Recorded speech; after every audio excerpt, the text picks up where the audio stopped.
জীবনে প্রথমবারের মতো রোবট দর্শন, আর তাতেই রোবট আবিষ্কারের কল্পনায় বুঁদ হয়ে আছে শিক্ষার্থীরা। নীলফামারী সৈয়দপুরে শত শত শিক্ষার্থীকে কৃত্রিম বুদ্ধিমত্তার সংস্পর্শে এনেছে কিছু করি নামের একটি সংগঠন। রোবোটিক্স ও কৃত্রিম বুদ্ধিমত্তা ব্যবস্থাপনা বিষয়ক কর্মশালায় এসে সৈয়দপুর পাইলট উচ্চ বিদ্যালয়ের ছাত্রী নেহা জীবনে প্রথমবারের মতো সামনাসামনি রোবট দেখেছে। চ্যানেল 24-এর কাছে জানিয়েছে তার অবাক হওয়ার গল্প। শিক্ষার্থীদের সাথে সাথে কৃত্রিম বুদ্ধিমত্তায় মজেছে তাদের শিক্ষকেরাও। জি, আমি অনেক দিক নির্দেশনা পেয়েছি আর অনেক বেশি ইন্সপায়ার হয়েছি, কারণ তাদের অনুপ্রেরণাগুলো, তাদের কাজের ধরনগুলো, তাদের রাস্তাগুলো, মানে তারা ল্যাম্প উইথ দ্য ম্যান, আমার কাছে এরকম মনে হয়েছে যে তারা আমাদেরকে লাইট দেখাচ্ছে রাস্তাটাতে হাঁটার জন্য। রাস্তা হয়তো আগে অনেকে বানিয়েছেন, কিন্তু আমরা অ্যাকচুয়ালি জানি না যে এটা কিভাবে পৌঁছাইতে হবে, কিভাবে কি করতে হবে। এগুলো সব জানার জন্য ওনাদের অনেক বেশি প্রয়োজন ছিল। আর ওনাদের কথাগুলো, ওনাদের কাজগুলো আমাদেরকে অনেক ইন্সপায়ার করছে, আর এগুলো সব অনেক হেল্প করতেছে আমাদেরকে। আর আমি ওখানে বসে বসে অনেক ড্রিম দেখছি যে আমি এটা বানাবো, ওটা বানাবো, এভাবে কাজগুলো করব।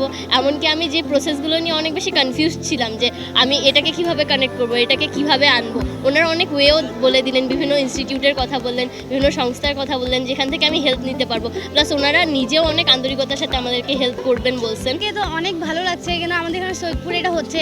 এখানে অনেকেই স্টুডেন্টরা অনেক কিছু শিখতে পারবো আমরা, এবং এখানে অনেক ধরনের রোবট বানানো শিখতে।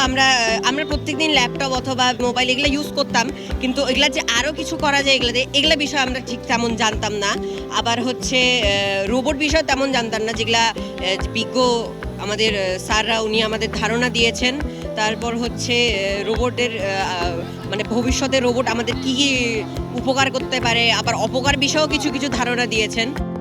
স্বেচ্ছাসেবী সংগঠনটি সৈয়দপুরের 53টি স্কুল থেকে 800 শিক্ষার্থী ও তাদের শিক্ষকদের নিয়ে 3 দিনব্যাপী এই কর্মশালার আয়োজন করেছে।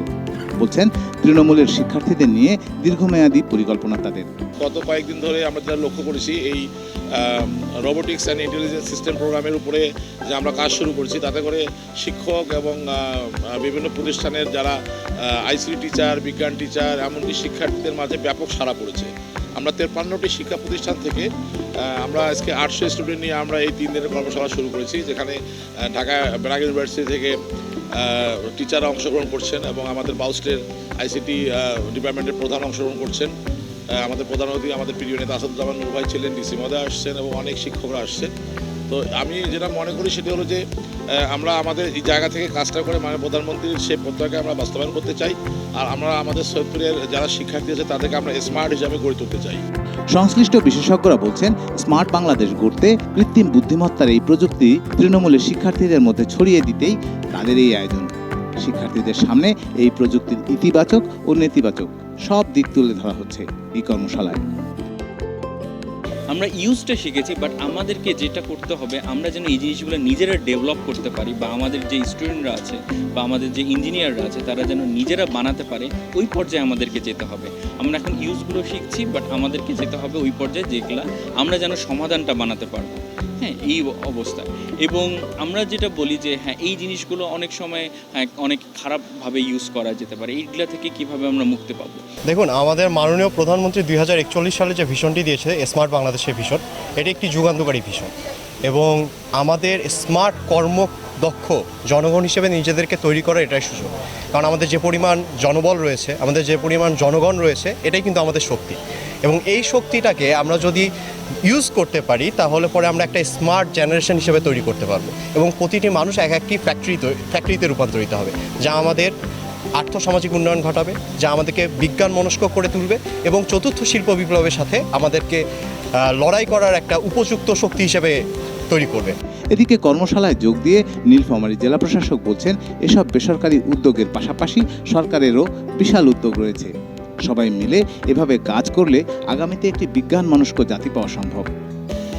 এখানে আমাদের যে উদ্দেশ্যটা সব কিছু মিলে দরকার, সেটা হচ্ছে আমাদের যে শিক্ষার্থীরা বর্তমানে বেড়ে উঠছে, যাদের দিয়ে আমরা স্মার্ট বাংলাদেশ করতে চাই, তারা যেন বিজ্ঞান ভিত্তিক একটি সমাজের অংশ হয়, তারা যেন বিজ্ঞান মনস্ক শিক্ষার্থী হিসেবে গড়ে ওঠে, তাদের ভিতরে যেন উদ্ভাবনী চিন্তার বিকাশ ঘটে। আমাদের সমাজের প্রতি ক্ষেত্রেই এটা অত্যন্ত জরুরি। সেটা করতে পারলেই কিন্তু ক্রমান্বয়ে আমরা স্মার্ট বাংলাদেশ দিয়ে এগিয়ে দেবো। আমাদের সেক্ষেত্রে বড় একটি প্রয়োজন আমাদের সমাজের সকল ক্ষেত্রে প্রযুক্তির ব্যবহার, রোবোটিক্স তারও একটি অংশ। একইভাবে অন্যান্য ক্ষেত্রে যাতে প্রযুক্তির ব্যবহার বাড়ানো যায়, এজন্য কিন্তু নীলফামারী জেলায় ইতিমধ্যেই হাইটেক পার্ক করার একটি প্রস্তাব প্রেরণ করা হয়েছে। আমাদের শেখ কামাল আইটি ইনস্টিটিউট করার জন্য জমি নির্ধারণ করা হয়েছে। এসব প্রতিষ্ঠানে কিন্তু একইভাবে আমরা এই প্রযুক্তি নির্ভর শিক্ষার্থী এবং জাতি গঠনের জন্য ভূমিকা রাখবে বলেই এই উদ্যোগ নেওয়া হয়েছে। আমরা চাইছি সমাজে এরকম আরও অন্যান্য বেসরকারি প্রতিষ্ঠান যদি এগিয়ে আসে, সরকারি সহায়তায় বেসরকারি প্রতিষ্ঠানের মাধ্যমেই আমাদের সর্বস্তরের মানুষের অংশগ্রহণেই কিন্তু এই উদ্যোগ সফল করা সম্ভব। রায়হান সুবুক্তগিন, চ্যানেল 24, নীলফামারী।